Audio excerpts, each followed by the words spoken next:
Early Vedic society. After studying this unit, you will be able to learn about the various sources through which we can attempt to know about the early Vedic society, early Vedic period, examine the theory of the large scale migration of the Indo Aryans through these sources, and know about the nature of the economy, society, polity, and religion of the early Vedic people. Introduction. In units 10 and 11, you have seen that in the different regions of the India, communities of different stages of cultural development were present during 2000 से 1000 BC. Their cultures were essentially agro-pastoral, and our understanding of these cultures is based entirely on archaeological remains, because which, the exception of the Harappan cultures, none of these cultures have left behind any written records. In this unit and in the following unit, however, we shall be focusing on the evidence provided by a voluminous body of religious texts which are considered be the earliest literary records of India. We shall also try to supplement this evidence with wherever relevant archaeological evidences. The Rig Veda is considered to be the earliest collection of the hymns available, and so we shall start by examining the Rig Veda for an understanding of the early Vedic period, and then go on to other Vedas and allied texts which are placed later. This exercise is necessary for two reasons. First, the Vedas are thought to have been composed by the Aryans, and it was long believed that the Aryans played a major role in civilizing the Indian subcontinent. The contents of the Rig Veda, if they are analyzed carefully,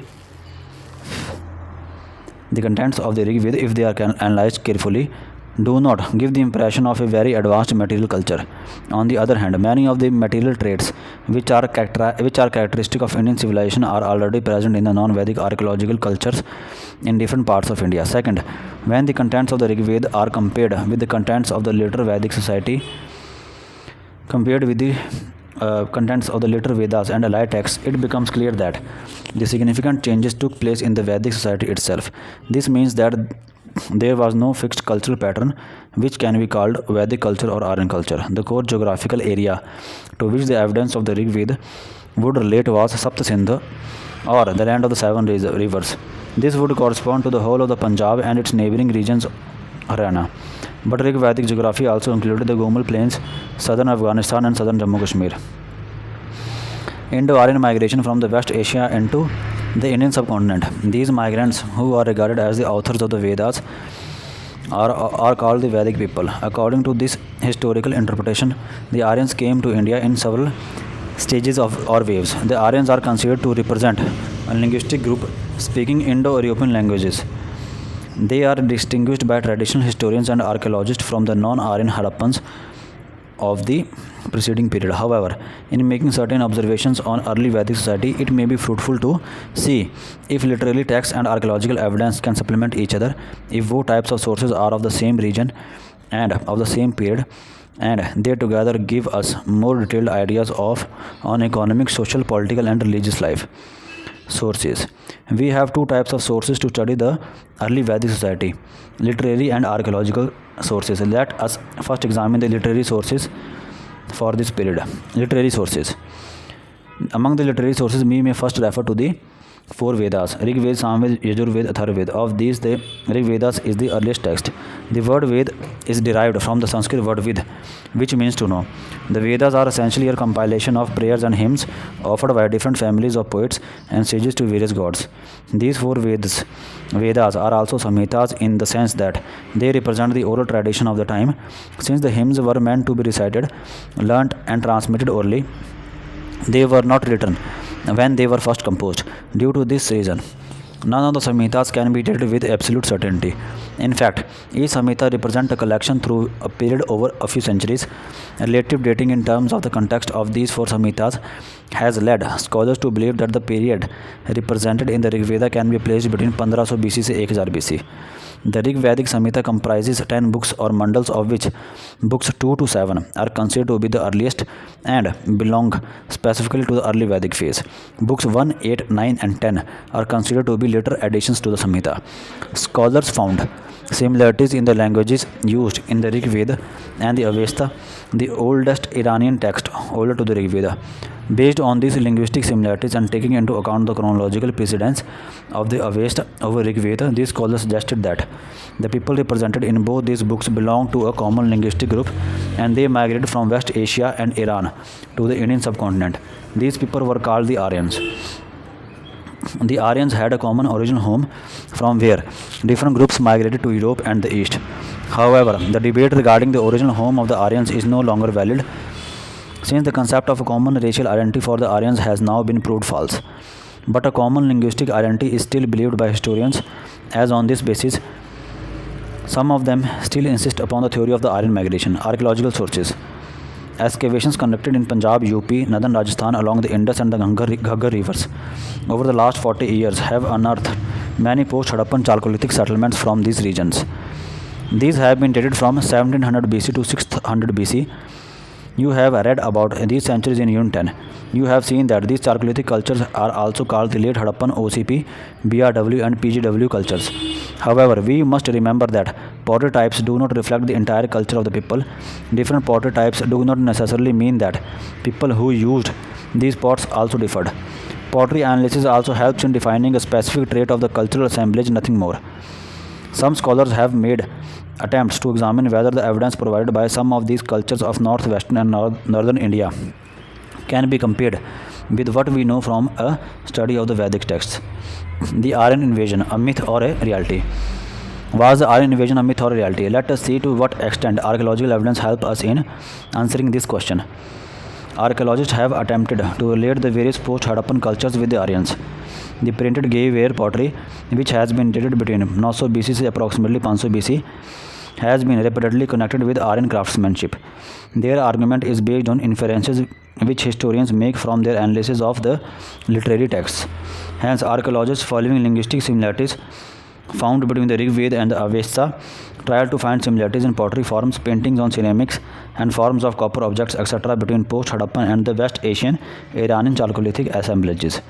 Such similarities were magnified to support the view that the Aryans were a group of people who migrated from West Asia to the Indian subcontinent.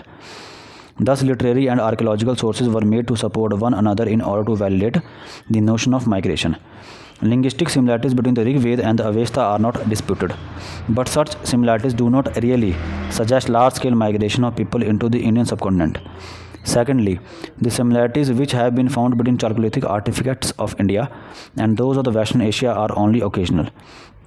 They also do not suggest large-scale migration of people. The concept of an Aryan, as stated before, cannot be equated with any particular type of pottery. It also does not have any ethnic or racial significance. The Aryan is therefore, at best, a vague concept related to linguistic similarities between people.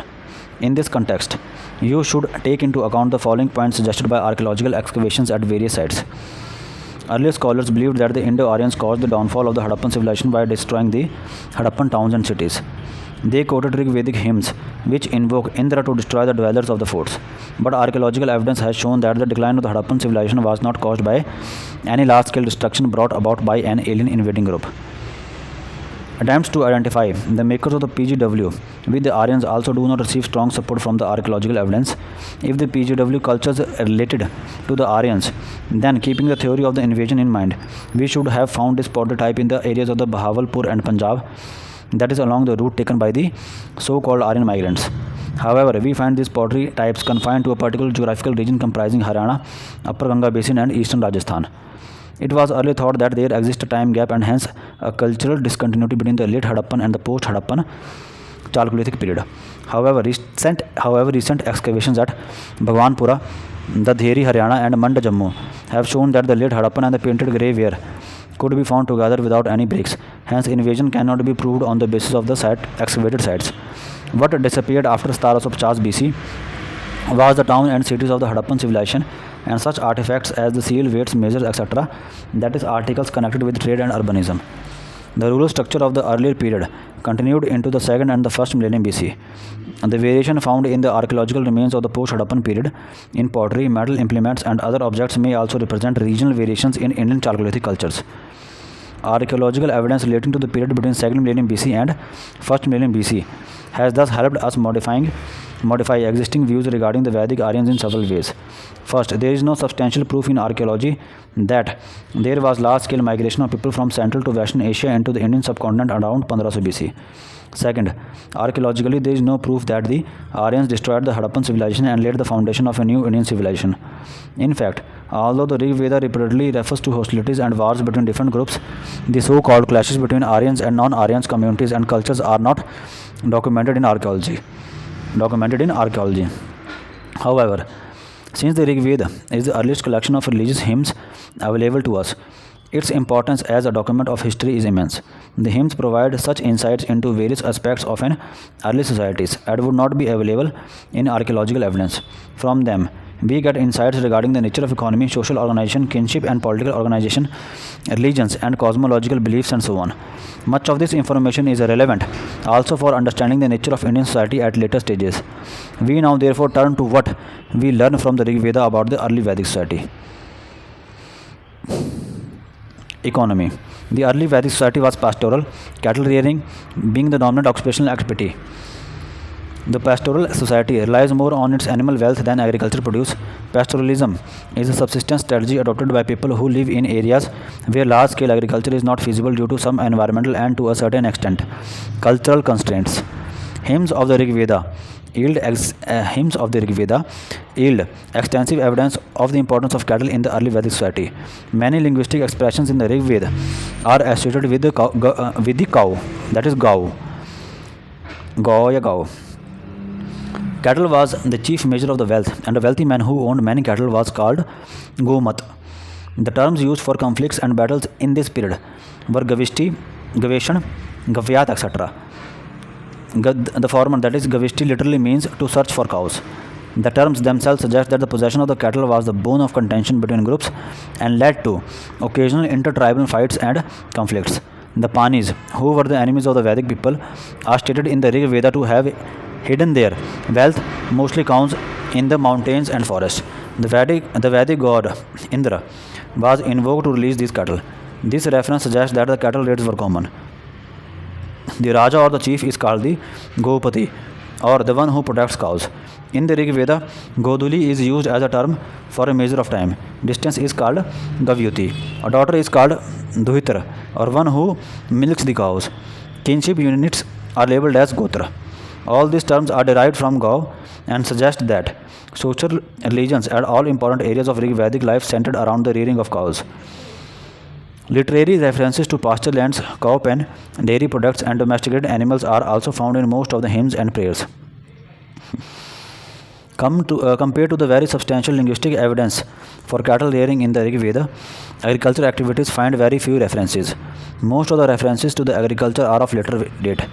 Apart from yav or barley, no other grains are mentioned. The early Vedic people do not use iron technology.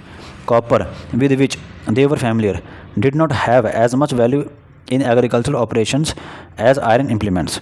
Stone tools like axes were used, and these are mentioned in the Rig Veda.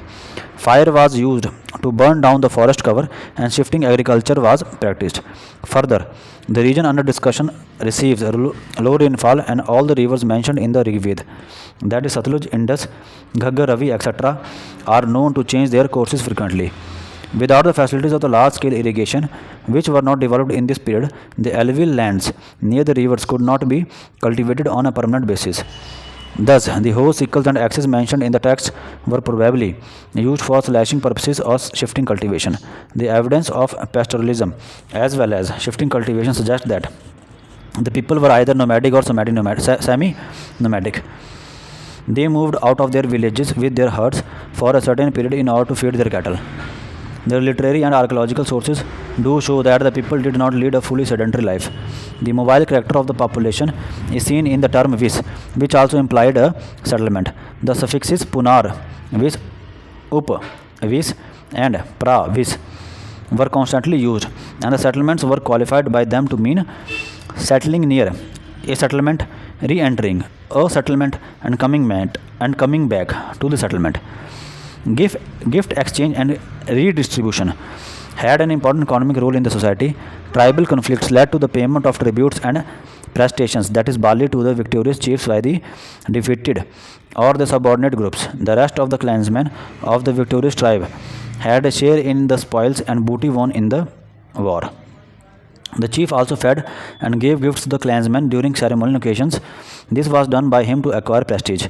Evidence of trade and commerce in the early Vedic society is meager. There was no concept of private property based on land ownership.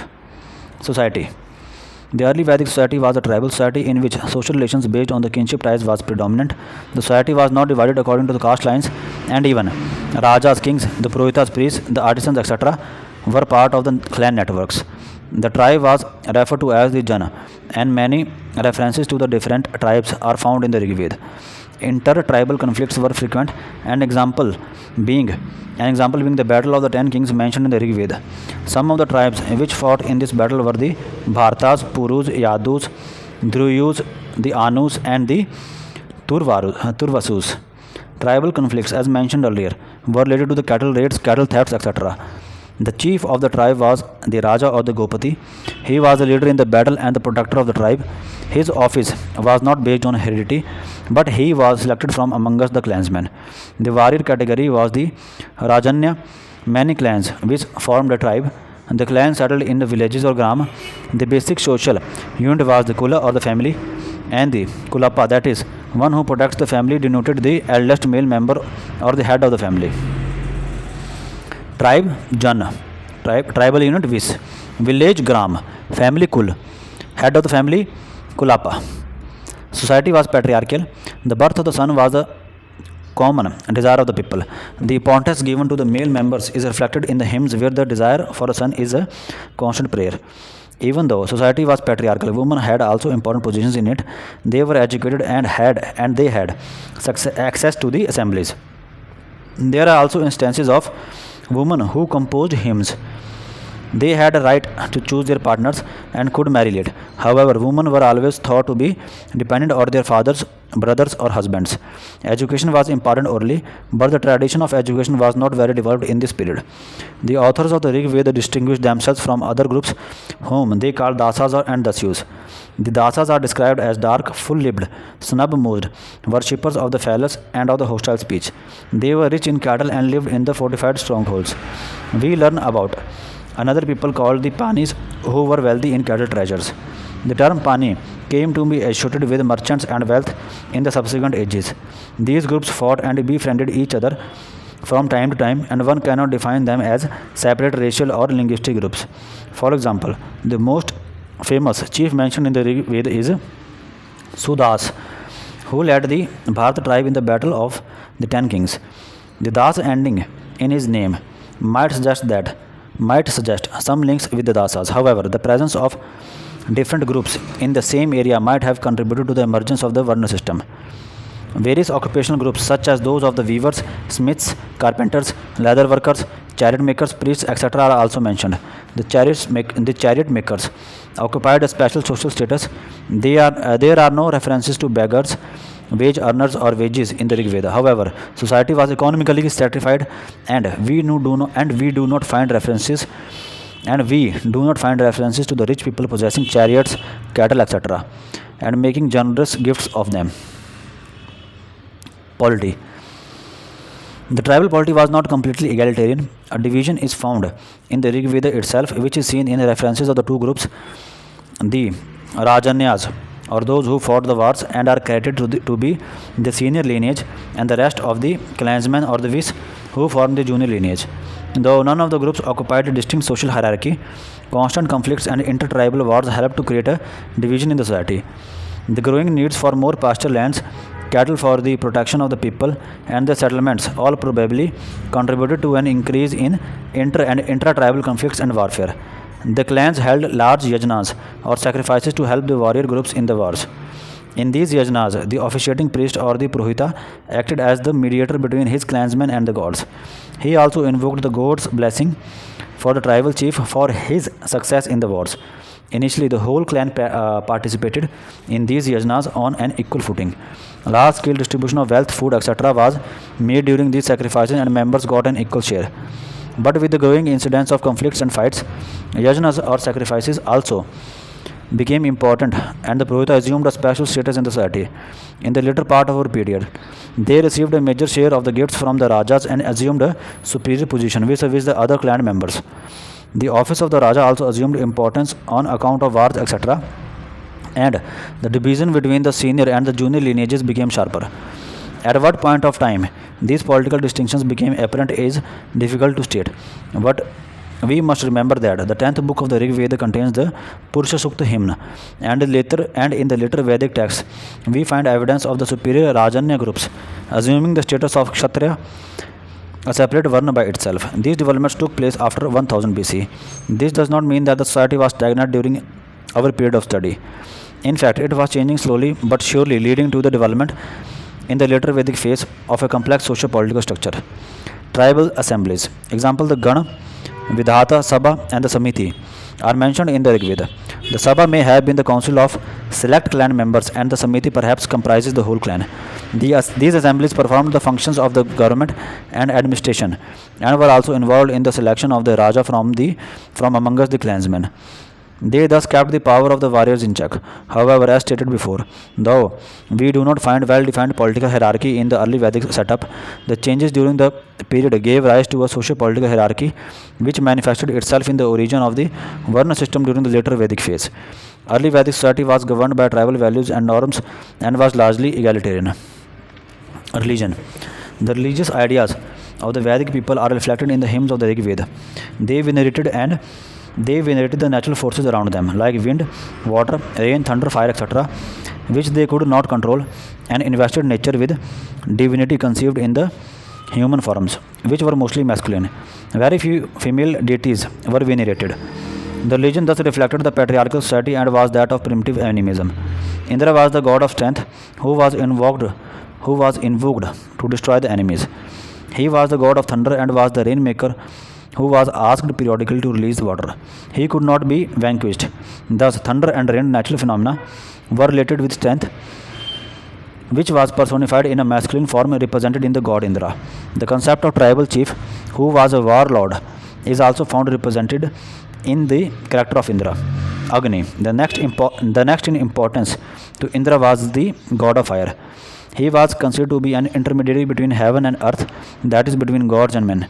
He dominated the domestic hearth and marriages was solemnized in his presence. Fire destroyed dirt and germs, and hence Agni was considered to be pure. The importance of Agni can be related to that of the yajna or sacrifice in the early Vedic society. It was supposed that the oblations offered to the Agni were carried to the gods in the form of smoke. Varuna personified water, and he was the upholder of the natural order of the universe. Yam was the god of death and had an important place in the early Vedic religious beliefs.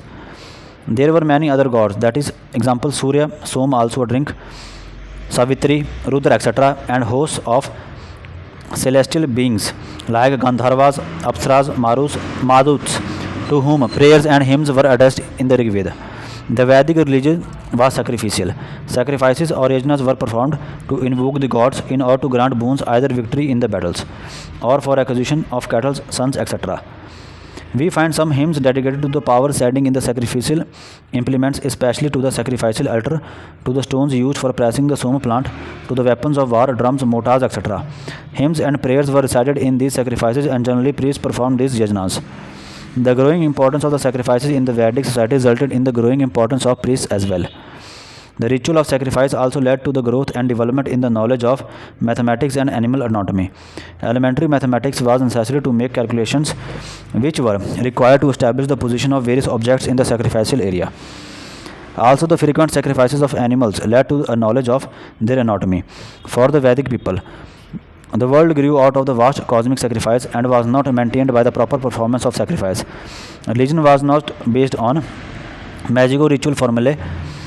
Rather, it stressed direct communication with the gods through sacrifices, hymns, etc. Gods were not worshipped for the spiritual upliftment of the people, nor for any other abstract philosophical concept, but were invoked to grant material gains.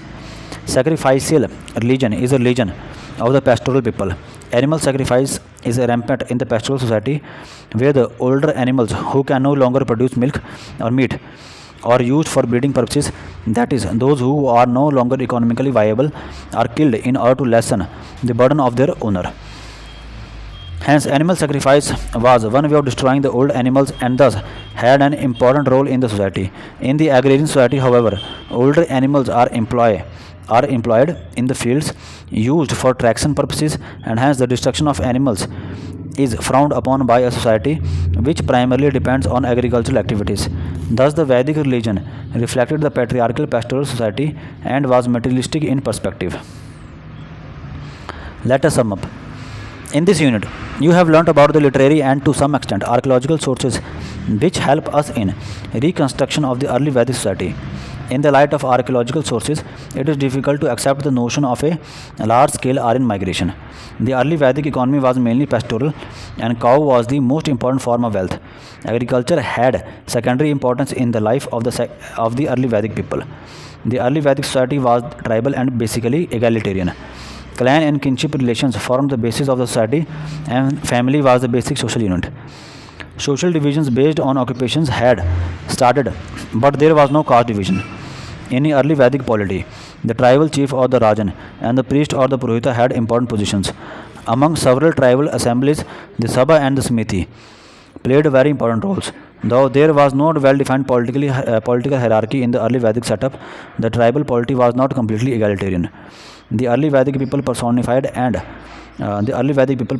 the natural forces, example wind, water, rain, etc., and worshipped them as God. They worshipped God not through any abstract philosophical concept but for material gains. There was growing importance of sacrifices or yagnas in the Vedic religion. What you must remember is that this society was not static but dynamic. Between about 1500 BC to 1000 BC, society was constantly evolving, and newer elements in the economic, social, political, and religious spheres were operating to transform its structures. तो some keywords, ठीक है. तो clan क्या होता है? Large family group found in tribal communities. Kinship, relationship by blood. Animism, the attribution of a soul to natural objects and phenomena. Animism क्या होता है? The attribution of a soul to natural objects and phenomena. Semi-sedentism, settlers who do not settle in a place permanently and move to a new settlement.